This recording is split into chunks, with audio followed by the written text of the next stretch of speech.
Dear students, हम exercise 6.2 के example solve कर रहे थे और एग्जाम्पल 9 और 10 सोल्व कर चुके हैं। अब example number 11, find m for the function F X is equal to X की power m sine 1/x if X not equal to 0 0 if X is equal to 0। मतलब x नॉट इक्वल टू 0 पे तो function की value ये है और x is equal to 0 पे function की वैल्यू 0। इंपॉर्टेंट क्वेश्चन है, यहाँ ध्यान से देखेंगे। Then function be differentiable at x is equal to 0. The function be differentiable at x is equal to 0 and f dash x is continuous. देखो, आपको m की वैल्यू फाइंड करना है। क्वेश्चन को समझो पहले। तो m की वैल्यू फाइंड करना है कब गिवन फंक्शन आपका है ना एफ एक्स, वो पहले एक तो डिफरेंशिएबल होना चाहिए। इसमें दो क्वेश्चन है। फर्स्ट तो डिफरेंशिएबल के लिए, डिफरेंशिएबिलिटी के लिए, यानी फंक्शन डिफरेंशिएबल हो तो m की वैल्यू फाइंड करो। और दूसरा एफ डेस एक्स, मतलब उसका डेरिवेटिव क्या हो, कॉन्टिन्यूअस हो, तब आपको m की वैल्यू फाइंड करनी है। दो क्वेश्चन देखो। पहले अपन differentiability at X is equal to 0। सबसे पहले आप आर एच डी फाइंड कर लो, चाहे एल एच डी कोई भी फाइंड कर। आर एच डी को किससे लिखते हैं, f dash 0 + 0 formula limit h tends to 0 f 0 + h minus f of 0 upon h. अब ये एफ एच बन जाएगा माइनस एफ 0, एफ 0 की वैल्यू तो 0 है, एफ एच की वैल्यू एफ एक्स ऊपर से फाइंड करेंगे। x की जगह क्या पुट कर दोगे आप, h, तो h की power m into sine 1/h minus 0 जाएगा। 1/h को अपने पहले लिख दिया था मल्टीप्लाई में।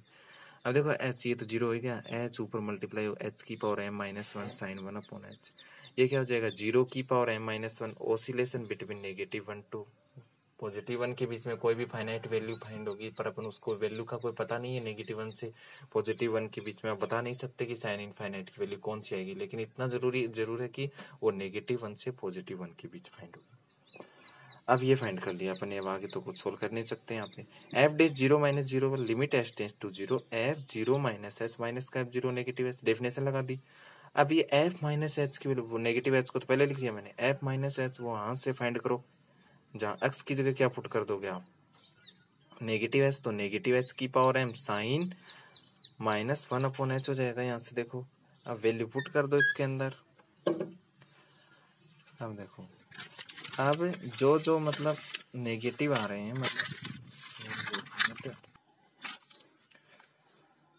मतलब यहाँ से ऊपर से आप एफ डेस 0 - 0 यहाँ से ऊपर से वैल्यू पुट करो, तो नेगेटिव एच पुट करोगे तो माइनस का 1/h तो बाहर रख लिया, नेगेटिव एच की power m sine minus 1/h।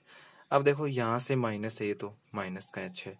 अब साइन माइनस थीटा, साइन में बाहर आ जाता है माइनस, तो ये माइनस और ये माइनस तो कैंसिल होके प्लस हो जाएंगे। अब इस नेगेटिव को अलग कर लो, -1 की पावर क्या है m लिख सकते हैं, फिर h की पावर m तो ऊपर हो गई, एक h ये हो गया, h की पावर m -1 साइन 1/h, -1 की पावर m साइन, ये 0 की power m -1, oscillation between -1 sine 1/0, sine infinite oscillates between -1 to 0, यानी कि साइन इनफाइनाइट की वैल्यू -1 से +1 की भी स्लाइड करेगी, पर अपन ऐसे बता नहीं सकते कि वैल्यू ये होगी, पर होगी जो भी वो होगी वो -1 से +1। अब देखो यहाँ पे आपका मतलब फंक्शन डिफरेंशिएबल गिवन है, तब m की वैल्यू फाइंड करनी। इसका मतलब क्या है, मतलब एल एच डी वो भी फाइनाइटली एग्जिस्ट होगा, आर एच डी है वो भी फाइनाइटली एग्जिस्ट होगा। डिफरेंशिएबल का मीनिंग ये होता है आर एच डी और एल एच डी दोनों फाइनाइटली एग्जिस्ट होते हैं, और उस पॉइंट पे मतलब यहाँ अपन 0 पे चेक कर रहे हैं, तो 0 पे दोनों फाइनाइटली एग्जिस्ट करेंगे, और साथ में एल एच डी और आर एच डी दोनों की वैल्यू क्या होगी, इक्वल होगी। अब देखो यहाँ से, अब ये वैल्यू तो मतलब ओसिलेशन, मतलब कोई फाइनाइट वैल्यू कभी हो ही नहीं सकती, ओसिलेशन बिटवीन -1 to 1। ये अब देखो बाहर क्या रहे, 0 की पावर n, एक ही केस में हो सकता है ये, मतलब क्या ये बाहर वाला 0 बन जाए, और 0 से कोई भी नंबर हो, चाहे वो कैसा भी हो, -1 से 1 के बीच में कोई भी नंबर हो, अपने को पता नहीं, लेकिन 0 से मल्टीप्लाई होके अपन बता सकते हैं कि वो 0 से मल्टीप्लाई होके क्या हो जाएगा, 0 जाएगा। अब देखो 0 मतलब ये वैल्यू क्या बन जानी चाहिए, 0, और नीचे भी सिमिलरली ये भी क्या बन जानी चाहिए, 0, फिर 0 से मल्टीप्लाई होके टोटल क्या, दोनों 0 0 = 0 जाए, तो उसी केस में क्या हो सकता है। अब देखो 0 कब बने, देखो ये अब 0 की पावर m -1 आ रहा है। अब जो 0 की पावर है m -1, अब अपने कल भी किया था ऐसा क्वेश्चन है कॉन्टिन्यूटी में, 0 की पावर 0 वो भी क्या होता है, नॉन डिफाइन होता है, अब जीरो की पावर नेगेटिव नंबर कोई भी बन जाए, जैसे -5 है तो 1/0 की पावर 1/0 इनफाइनाइट, यानी जीरो की पावर जीरो भी क्या होता है, नॉन डिफाइन होता है, और जीरो की पावर नेगेटिव नंबर भी क्या होता है, इनफाइनाइट होता है। इसका मतलब यहाँ जो पावर आ रही है वो तो न तो जीरो हो सकती और नहीं क्या हो सकती, आपकी नेगेटिव नंबर हो सकती। इसका मतलब क्या हुआ, पावर है, मतलब पावर क्या आ रही है, m-1। पूरी पावर को देखो आप, m अकेले m को नहीं देखना है यहाँ पावर को। जीरो की पावर क्या आ रही, m-1। पावर है वो क्या होनी चाहिए, पॉजिटिव। m-1 पॉजिटिव का मतलब ग्रेटर देन जीरो, तो इसका मतलब 1 को उधर लेके जाओगे तो m ग्रेटर देन 1, क्या आंसर आएगा। अब देखो इसको करते हैं। Function be differentiable at x is equal to 0 if LHD and RHD be exist finitely and equal to each other।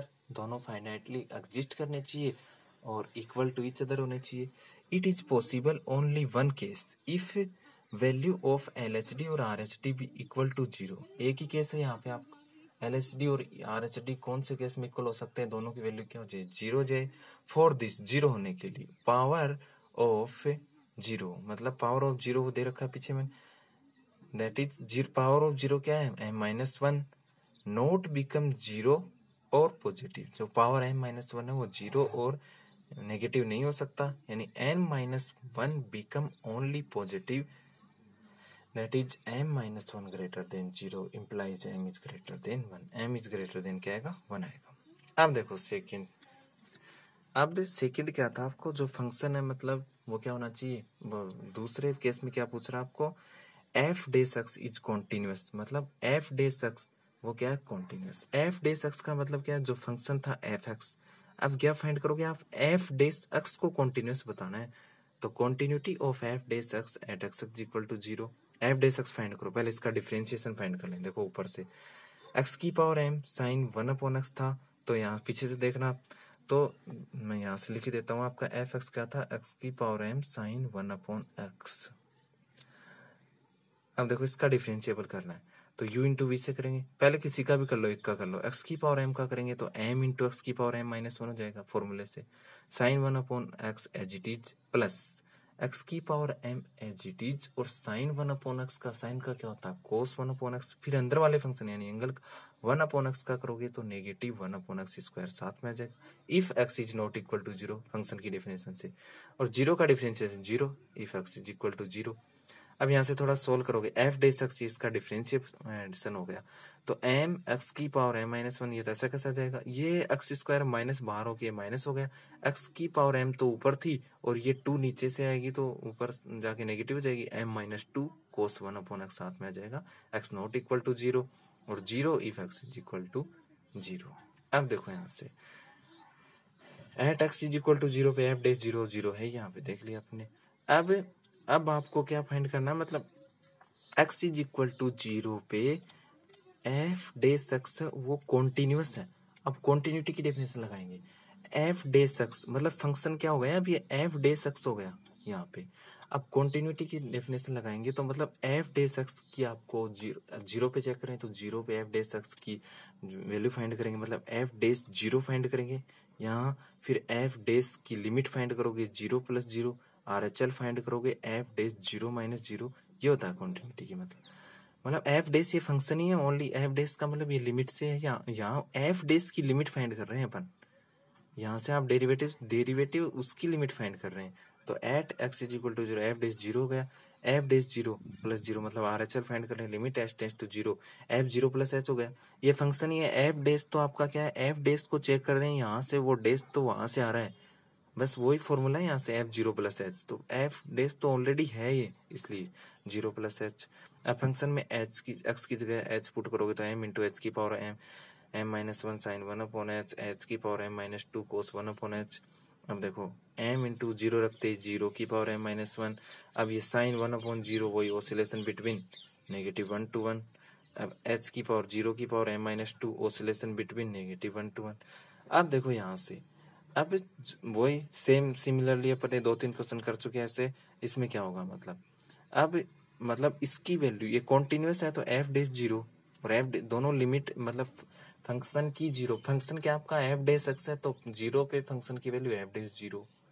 अब फंक्शन क्या आपका एफ डेस, तो RHL को किससे लिखोगे, एफ डेस 0 + 0, दोनों क्या होने चाहिए, इक्वल होने चाहिए। तो फंक्शन भी continuous at X is equal to zero, F dash zero बराबर F dash zero plus zero, F dash zero zero, और किसके इक्वल होना चाहिए, जीरो के, क्योंकि जीरो पे फंक्शन की वैल्यू क्या आ रही है, जीरो पे, तो जीरो ही आ रही है, तो आर एच एल वो भी जीरो, एल एच एल वो भी क्या होना चाहिए, जीरो होना चाहिए। तो देखो इट इज पॉसिबल इफ, अब ये कब पॉसिबल है, देखो ये पावर है, ये भी पॉजिटिव होना चाहिए, अब m-2 भी पॉजिटिव होना चाहिए। अब इसमें छोटे वाला नंबर अगर पॉजिटिव हो जाएगा, m-2 छोटा है, -1 ग्रेटर देन बड़ा है इससे, तो अगर m-2 जीरो से बड़ा हो गया तो m-1 तो ऑटोमेटिक हो जाएगा। m-2 ग्रेटर देन जीरो लिखेंगे, m ग्रेटर देन 2, यानी m की वैल्यू 2 से बड़ी है, उसके लिए फंक्शन।